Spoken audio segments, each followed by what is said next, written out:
Me llega un WhatsApp de una clienta que dejé de ver hace un año. Urge se comunique a mi casa, por favor. De verdad es urgente. Me comunico, me hace saber que acaban de violar a su hija de 23 años. ¿Qué hago, doctora? ¿Qué le digo? Solo llora y llora. No sé qué hacer. Otro día, 7 de la noche. Hace 3 horas que el señor Buenaventura tenía que haber regresado a su casa. Dijo que solo iba a la peluquería. Suena el teléfono. Queremos 2 millones por el señor. Tienen una semana para recaudarlo, si no quieren que les mandemos uno por uno sus dedos.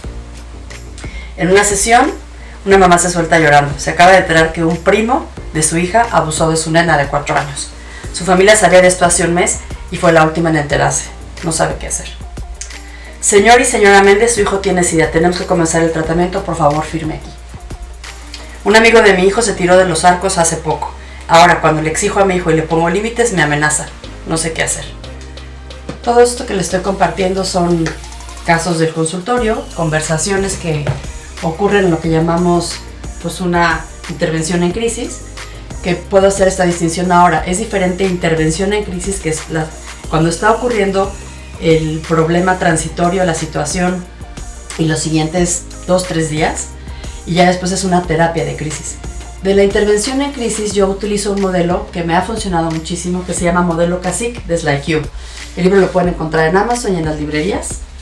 El modelo CASIC tiene que ver con que hay 5 subsistemas que la persona que está en crisis tiene desordenadas de forma temporal.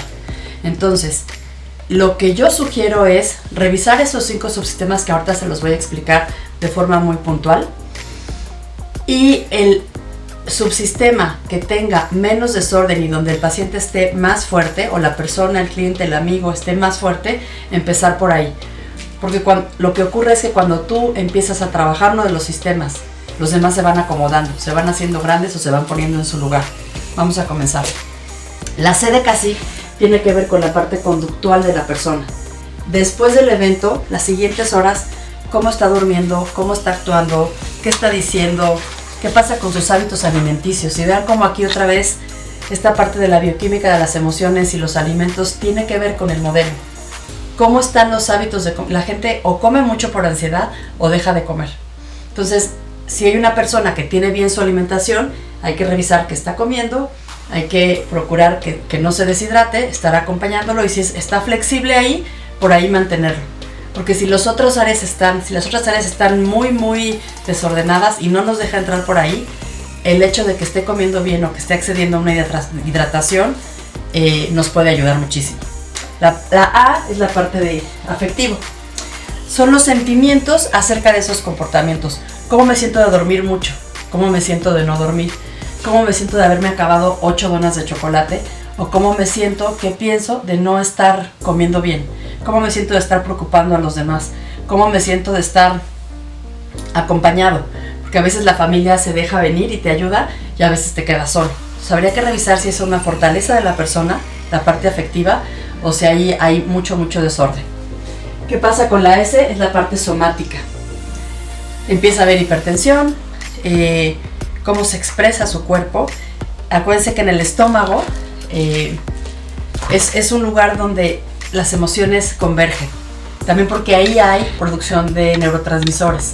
Entonces, cuando hay un momento de crisis, la gente o deja de ir al baño o tiene una diarrea que es un síntoma de lo que está ocurriendo en las emociones y en la vida en general. Entonces, habría que revisar también aquí si hay cosas que de forma natural la persona puede equilibrar, ¿no? O sea, que no entre enseguida a un tema de medicamentos si no es necesario, porque eso también va a hacer que haya un descontrol y un desequilibrio, porque te arregla unas cosas y hay desorden en otras áreas, ¿no? ¿Qué pasa con el estómago, con el dolor de cabeza, con la salud en general, con la presión arterial? Hay gente que empieza a tener dermatitis atópica cuando hay momentos de crisis. Ya que está la contención, la dermatitis baja. Entonces te puedes evitar a veces alguna crema con cortisona, con algunas otras cosas que tengan que ver con pues soluciones más naturales, ¿no? Hay personas que por la parte somática son fáciles de entrar. Le dices, a ver, vamos a tomar este té, integra jengibre, toma agua con limón y con pimienta cayena para poder acidificar. Diferentes explicaciones. Hay gente que lo que sea mejorar la parte somática, a ellos le viene bien, mientras se recupera toda la parte de estabilidad emocional, cognitiva, etcétera, hay mucha gente que por ahí entra muy fácil, porque además cuando hay un tema de crisis y hubiera una probable necesidad, por ejemplo, de una intervención psiquiátrica, a la gente le da miedo. Yo estoy muy a favor de integrar la parte psiquiátrica, ¿no?, cuando es algo que necesita el paciente. Entonces, y a pesar de eso, muchos pacientes no quieren. Entonces, si no quieren, me meto por la parte somática, de cuáles son las cosas. Entonces, si no quieres arreglarlo de esta manera, ¿cómo puedes comer? ¿Cómo puedes sentir? ¿Qué puedes hacer para entonces equilibrar tu cuerpo mientras pasa esa situación de crisis? La parte interpersonal tiene que ver con la red social, los amigos, los primos, los tíos. Hay personas que cuando hay crisis se cierran y entonces no quieren hablar con nadie. Y hay otros que ocurre algo y ya en todas las redes sociales están pidiendo ayuda, están pidiendo sangre, están pidiendo apoyo, están viendo quién puede, cómo hacer como una, quién viene a cuidar al enfermo de 4 a 6, de 6 a 8, y empiezan a hacer toda una organización alrededor de, si esa es una parte fuerte de la persona que está en crisis, hay que agarrarse de ahí. Porque me he encontrado con algunas personas que me dicen, no, en crisis hay que empezar con lo que está más fregado, porque esa es la parte que está doliendo mucho y esa es la parte donde si lo logramos equilibrar, lo demás va a salir. Yo no creo. Yo lo que he visto es que hay que ver dónde está la fortaleza, y cuando hay una fortaleza en lo social, créanme que lo demás se va acomodando poco a poco. No es fácil, pero es una red social bien armada, es un apoyo increíble para los momentos de crisis. Y la cognitiva tiene que ver con los pensamientos. Ahora que estoy estudiando de medicina ortomolecular y de física cuántica, es increíble lo que hacen las creencias y los pensamientos. Eso te va a poder ayudar a dormir o a no dormir, a soñar o a no soñar, porque las células están escuchando también tus pensamientos. Hay que tener mucho cuidado que se dice cuando uno está en crisis. Cuando uno sabe este modelo y viene una crisis, es más fácil decir, a ver, ¿por dónde empiezo? Y si tú estás acompañando a alguien que tiene una crisis, revisa por dónde empieza, porque esta parte de lo cognitivo que tiene que ver con la representación mental del pasado y del futuro puede influir mucho en cuáles son los siguientes pasos. O sea, qué miedo tengo que ocurra y luego eso es lo que ocurre. Y si tú estás hablándole a tus células, construyendo tus pensamientos de una forma que esto pueda salir lo más rápido posible, es mucho mejor a estar alimentando los pensamientos que no te van a ayudar a salir de la crisis. Entonces, una crisis, acuérdense que es un estado temporal de una desorganización. ¿Qué es lo que hay que hacer? Organizar.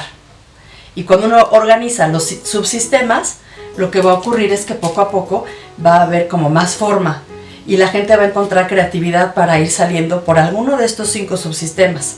Este libro, que no necesariamente es para psicólogos, psiquiatras o terapeutas, sino si tú estás en un trabajo donde haya que estar en constantes momentos de crisis, esto te puede ayudar.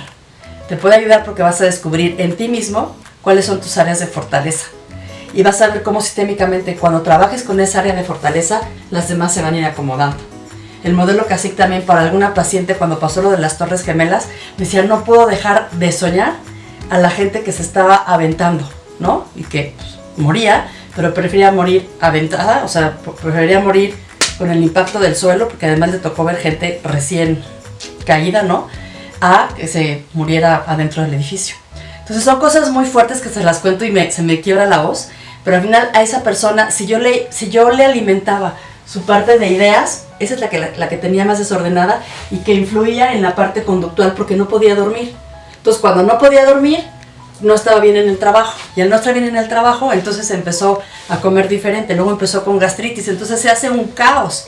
Eso puede ser una situación en crisis pues muy puntual, pero también en el consultorio veo a mamás que para ellas es una crisis, que la hija, por ejemplo, que todavía no puede hablar a los 2 años, no duerman toda la noche y tenga malestar, entonces con algo que le pueda dar de nutrición ortomolecular, la niña pueda descansar. Cuando descansa la niña, descansa la mamá, la hermana se lleva mejor con la niña, el papá ya no se levanta, y entonces de una intervención en crisis se hace algo mucho más manejable.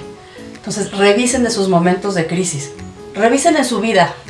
Cuando han sobrepasado alguna crisis, es porque alguno de estos 5 subsistemas lo pudieron manejar a su favor.